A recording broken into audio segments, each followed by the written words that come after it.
Mga kaselebs, 8 taon nilang pinakilig ang buong bansa at inaasahan ng marami na mauuwi sa kasal ang relasyon nila. Pero ngayon, Liza Soberano inamin na 3 taon na pala silang hiwalay ni Enrique Hill. At may mas nakakagulat pa, nagsimula pala ang kanilang love story bago pa man pumutok ang Forevermore. Welcome sa Sulabas PH! Kung gusto mo ng Real Talk Showbiz updates, huwag kalimutang mag-subscribe at i-click ang bell para lagi kang updated.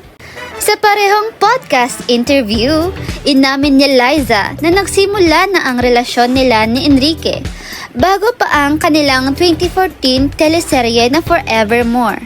Matagal na silang nagkakilala sa industriya at unti-unting nabuo ang koneksyon sa likod ng kamera. Kaya pala nang ipalabas ang Forevermore, hindi na mahirap ipakita ang chemistry. Totoo pala ang kilig sa harap at likod ng kamera. Pero sa Can I Come In podcast nitong August 14, 2025, Liza finally revealed Ken and I broke up. But yeah, me and Ken broke up almost 3 years ago.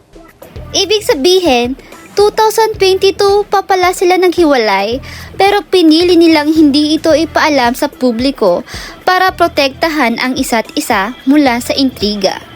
Ayon kay Liza, dumating sila sa puntong we weren't a match anymore. Hindi dahil sa malaking away, kundi dahil sa magkaibang landas sa buhay.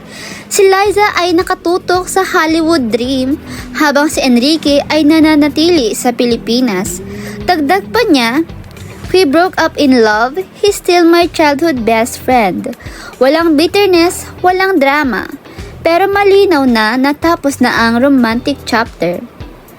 Ngayon, may bagong usapan, ilang fans ang nagdudugtong kay Liza sa Korean-American businessman na si Jeffrey Oh, CEO ng Careless Music. Magkasama silang nagtatrabaho simula nang lumipat si Liza sa bagong management at ilang beses na ring nakita sa public events. May ilang nag-iisip na baka ito ang dahilan kung bakit matagal ng tahimik ang Lizken breakup. Pero tandaan, speculation pa lang ito at walang kumpirmasyon mula kay Liza o Jeffrey. Para sa mga Lizken fans, mahirap tanggapin na ang isang relasyon na halos isang dekada at nagsimula pa bago ang Forevermore ay natapos na. At mas masakit isipin na kahit may pangarap ng kasal, naghiwalay pa rin sila sa dulo.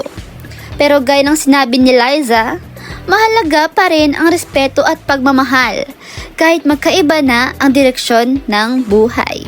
Kayo, mga kaselebs, anong masasabi ninyo sa revelasyong ito? Tama bang itinago nila sa publiko ang breakup ng 3 taon? Sa tingin ninyo, may katotohanan ba ang balitang si Jeffrey O na ang bago sa puso ni Liza?